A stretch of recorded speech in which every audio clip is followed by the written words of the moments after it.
Hi there, so this is Transformations Lesson 1, and it's really Unit 2 in Math 12 Precalculus.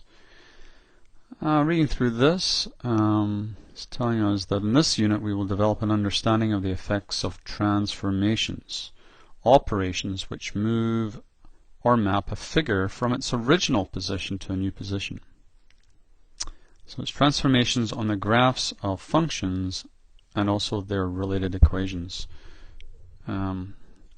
Transformations we will consider are the following: translations, that's moving right, left, up and down; reflections, that will be in the x and y axis typically; and stretches, these will also be about the x and y axis, and combinations of these types of transformations.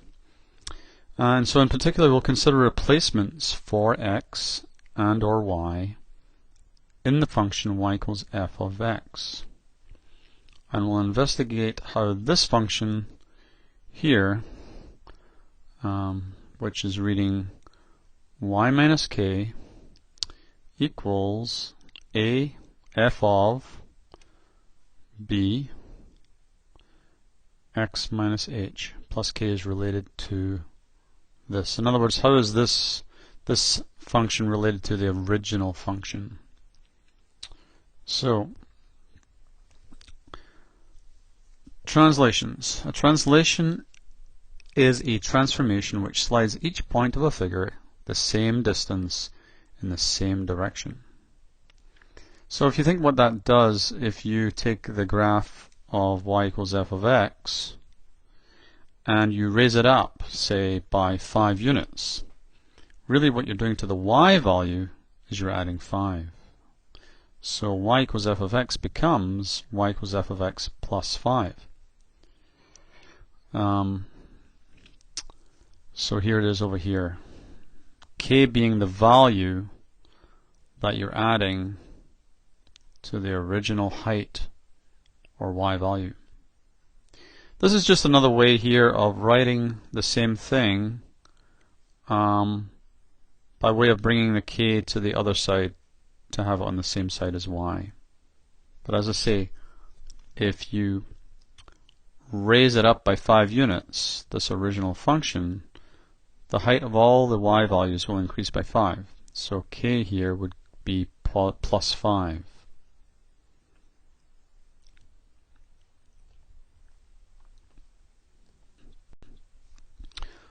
So here we are. It says complete the table of values. The first one has been completed. Well, actually, to save some time, I've just photocopied the answers. And so for y equals x squared, these values of x become, as you see, squared values. If we have y minus 3 equals x squared, remember another way to write that would be having the 3 on the other side. You could write that as y equals x squared plus 3. Well, what's happened to all the y values? You're just really adding 3. So to 9 becomes 12, 4 becomes 7, 1 becomes 4, 0 becomes 3, and so on. So that's what's happened here. In this case, this could also be written as y equals x squared minus 3. So, in other words, we are dropping the graph down by 3. So the original graph loses 3 for the y value. 9 becomes 6, 4 becomes 1, 1 becomes negative 2, etc. So then it says use this table of values to graph and label each of the functions on the grid. So this is y equals x squared, which is down here, this one here. So that's labeled up here. And the second one really is y equals x squared plus 3, or you can look at it as y minus 3 equals x squared. That's been raised by 3, so that's this one here. So that's the second one. And then the third one's dropped down by 3, so that's really this one here, this last one. It says here in part C, in the second table, y has been replaced by negative 3. Y has become y minus 3. What is the effect of this replacement? Well, we can see basically, if we look at this graph here, it's raised the graph up, all points on the graph up by 3. This point has gone up 3, this point has gone up 3, etc. So this point has gone up by 3, 1, 2, 3 is right here. So translated vertically, 3 units up.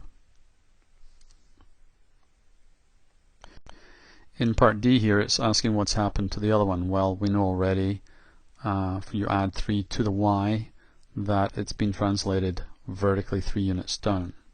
In fact, what we'll see is when something is being added to the variable, in this case y, it could be x, something's added like plus 3, it does the opposite of what you would expect. It lowers the graph by 3.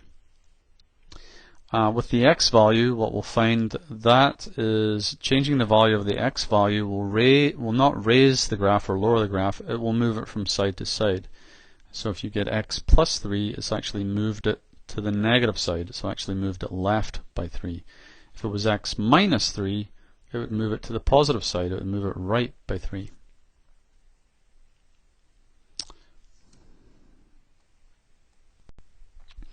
Okay, on to the second part here. It says use a graphing calculator to graph the following functions. Now notice this is simply y equals the absolute value of x. So the value of y is always going to be positive, and so it is on this side and on this side. Here we're adding 2. Now notice what happens. Y was originally just the absolute value of x, but we've added 2 to all the y values. So we've raised the whole thing up by 2. So notice we're not really adding, we're adding it to this, but really this was what a y was equal to. So adding 2 is actually outside of what's happening to x. X is within the absolute value function, so this addition of 2 is actually on the outside of what's happening to x, and that will be important later on. So all we do here is we're adding 2 to all the previous y values. These were the y values, and we've added 2 to them, so the whole graph gets raised up by 2. Here, graph gets lowered by 3. So basically that's what they're asking in these two questions here and here.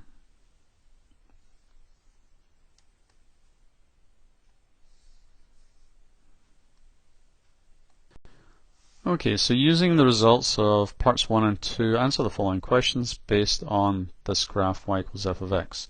What is the effect of the parameter k on the graph?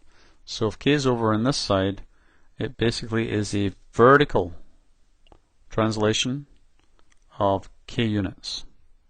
So if k is 5, it'll go up 5. If k is negative 5, it'll go down by 5. What is the effect of parameter k on the graph here? Now notice what's happened. K is not on this side anymore. It's with the y. Notice how they go y minus k.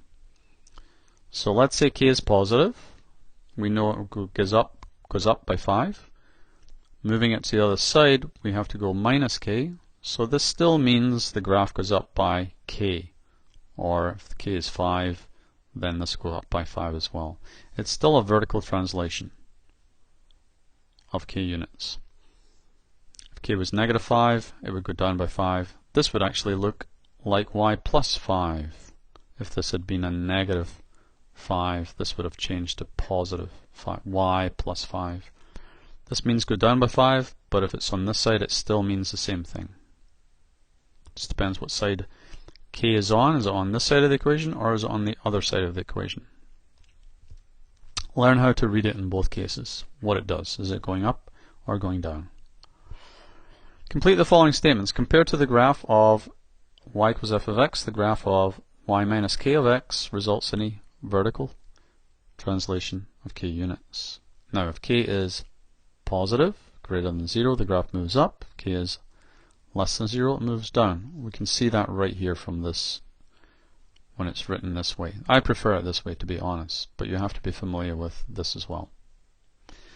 The notation y minus k equals f of x is often used instead of y equals f of x plus k to emphasize that this is a transformation on y. It's happening to y, not to x. The concept of replacing y by y minus k will be very important later on in this course. Now here we're going to compare the graphs of y equals f of x and y equals f of x minus h. Now notice, this is the function here. Notice that we're dealing with a value that is immediately beside the x, and it's within the function. These brackets say whatever h is, it's applying to the x value right here. Within the function, whatever function x might be. It might be y equals a squared value, x squared. And so when we go minus 2 like this, we're going to look at what that does. It's applying to the x, so it will change the coordinate in a sense of the x. It actually will move the whole graph 2 to the right, not the left, even though it says minus 2. Well, again, it's asking you to complete the tables. So this one has been completed. Notice what's happened here. It's x minus 3. So what does that mean? Well, negative 4, instead of being negative 4, x has become negative 4. Well, I guess they haven't actually done it quite the same way as I was expecting. They're keeping the y values here, notice, the same, and changing the x values. So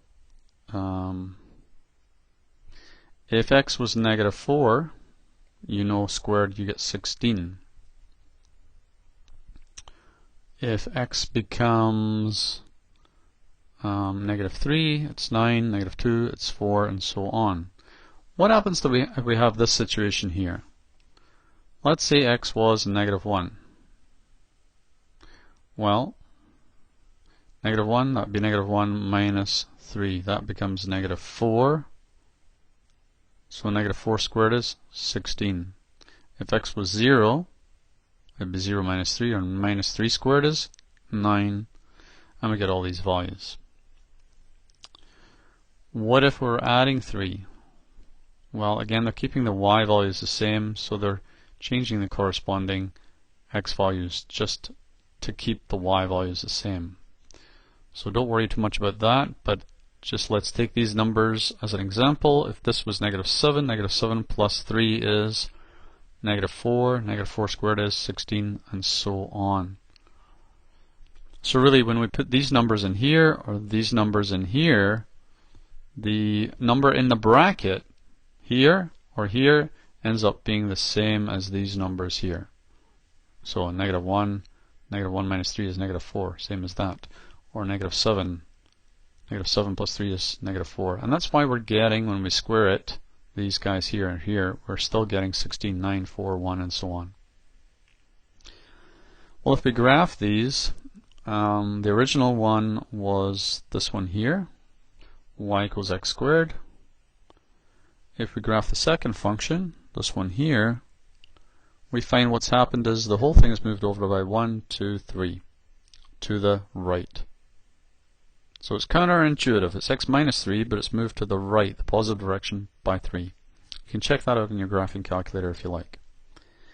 Same for the second or third function. When it's x plus 3, it's moved to the left, to the negative, by 3.